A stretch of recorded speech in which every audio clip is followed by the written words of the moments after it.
بسم اللہ الرحمن الرحیم۔ یوں تو کائنات میں بہت ساری عورتوں نے جنم لیا اور اپنی فضائل اور فضیلت کی وجہ سے پہچانی گئی۔ بی بی حوا علیہ السلام سے لے کر بی بی فاطمہ علیہ السلام تک جائزہ لیا جائے تو ہر خاتون اپنا ایک الگ مقام رکھتی ہے، مگر وہ تمام خواتین میں سے کسی کو بھی سیدہ خدیجہ رضی اللہ تعالیٰ عنہا تک کا مقام نہ مل سکا۔ ان کی عظمت کے لیے یہی بات کافی ہے کہ آپ ان کی زوجہ ہیں جو ہر لحاظ سے ان تمام مخلوقات سے افضل اور برتر ہیں، یعنی مولائے کائنات حضرت محمد صلی اللہ علیہ وسلم۔ سیدہ خدیجہ حضور کی ہر خوشی اور غم میں شریک رہنے والی زوجہ تھیں۔ آپ امت کی ماں ہیں جن کی حیات اور خدمات اور سیرت اور کردار تاریخی اسلام کا ایک ناقابل فراموش باب ہے اور تمام مسلم خواتین کے لیے ایک نمونہ ہے۔ حضرت خدیجہ کی کنیت تو ام ہند اور لقب طائرہ تھا۔ آپ خویلد بن اسد کی بیٹی تھی جو عربوں کے مشہور تاریخی شخصیت حوصے بن کلاب کی اولادوں میں سے تھا۔ نبی صلی اللہ علیہ وسلم کا قبیلہ بنو ہاشم کا تعلق بھی حوصے کے خاندان سے تھا۔ حضرت خدیجہ حضور کی بعثت سے 30 یا 40 سال قبل 556 عیسوی میں مکہ میں پیدا ہوئی اور اسی شہر میں اپنے والد کے گھر میں پرورش پائی۔ آپ کا خاندان مکہ میں بہت معزز خاندان تھا اور آپ کے والد مکہ کے رئیسوں میں سے تھے۔ وہ ایک کامیاب تاجر تھے جن کا اثر و رسوخ شام اور یمن تک پھیلا ہوا تھا۔ سیدہ خدیجہ کی ابتدائی زندگی کے متعلق زیادہ معلومات نہیں ملتی۔ روایات سے پتہ چلتا ہے کہ بچپن سے آپ نہایت ہی ذہین، باوقار اور اخلاق مند خاتون تھی۔ حضرت خدیجہ زمانہ جاہلیت میں جب عرب میں بت پرستی کا رواج عام تھا، اس وقت دین ابراہیم پر تھیں اور واحد خدا کی پرستش کیا کرتی تھیں۔ آپ اپنے مال اور تجارت میں برکت کے لیے ابراہیم علیہ السلام کے خدا سے دعا کیا کرتی۔ جب آپ کے والد خویلد کی وفات ہوئی تو آپ نے پورا کاروبار خود سنبھال لیا اور بہت جلد ایک کامیاب تاجر کی حیثیت سے پہچانی گئی۔ حضرت خدیجہ کاروبار میں کبھی زیادہ نفع کمانے کی کوشش نہیں کرتی تھی۔ ان کے گھر کے دروازے ہمیشہ حاجت مندوں، فقیروں کے لیے کھلا رہتا تھا۔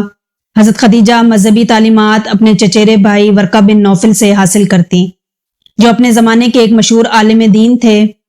کہتے ہیں کہ حضرت خدیجہ کے کلامات، دولت اور ثروت اور شخصیت سے متاثر ہو کر بڑے بڑے قبائل کے سرداروں نے آپ کے لیے رشتہ بھیجا تھا، جن میں عقبہ بن معید، ابو جہل اور ابو سفیان شامل ہیں، لیکن حضرت خدیجہ نے سب کی پیشکش کو مسترد کر دیا۔ روایت ہے کہ حضرت خدیجہ عام طور پر رات کی تاریکی میں اپنی سہیلیوں کے ہمراہ کعبہ شریف کا طواف کرنے کے لیے جایا کرتی تھیں۔ ایک مرتبہ جب رات کو آپ طواف کعبہ سے گھر واپس آئیں تو آپ کو گہری نیند آ گئی۔ آپ نے ایک خواب دیکھا کہ سورج ایک انسان کی شکل میں آسمان سے اتر کر آپ کے گھر کی طرف آ رہا ہے۔ جب سورج ان کے گھر میں آیا تو وہاں سے تمام دنیا میں نور پھیل گیا اور لوگ اس سورج کو دیکھنے کے لیے حضرت خدیجہ کے گھر کی طرف آنے لگے۔ سیدہ خدیجہ تعجب اور حیرت کے عالم میں نیند سے بیدار ہوئیں۔ یہ خواب کوئی معمولی خواب نہیں تھا، لہٰذا اگلی صبح انہوں نے اپنے بھائی ورقہ کو یہ خواب سنایا تو ورقہ مسکرانے لگے اور کہا، مبارک ہو، اگر تمہارا خواب سچا ہو تو نور نبوت تمہارے گھر آئے گا اور تمہارے گھر کا نور تمام عالم کو منور کر دے گا۔ اس کے بعد سے جو بھی شخص حضرت خدیجہ کے لیے رشتے کی پیشکش کرتا تو ان کے سامنے وہ نورانی سورج مجسم ہوا کرتا جسے انہوں نے خواب میں دیکھا تھا، اور جب اس شخص کی شکل و صورت خواب والی شکل سے شباہت نہ ہوتی تو آپ اس کے رشتے سے انکار کر دیتی۔ روایت ہے کہ جب حضور پاک صلی اللہ علیہ وسلم 25 سال کے تھے تو عرب میں زبردست خوشحالی پڑی، مویشی مرنے لگے اور ہر طرف سوکھا پڑنے لگا۔ لہٰذا ابو طالب جو نبی کریم صلی اللہ علیہ وسلم کے چچا تھے، انہوں نے حضور کو حضرت خدیجہ کے پاس جانے کا مشورہ دیا اور کہا کہ اے بھتیجے، خدیجہ ہماری رشتہ دار ہیں اور کافی دولت مند ہیں، آپ خدیجہ کے پاس جائیں اور کچھ رقم ان سے قرض لے لیں اور ان پیسوں سے شام جا کر تجارت کریں، شاید آپ کو کچھ نفع مل جائے۔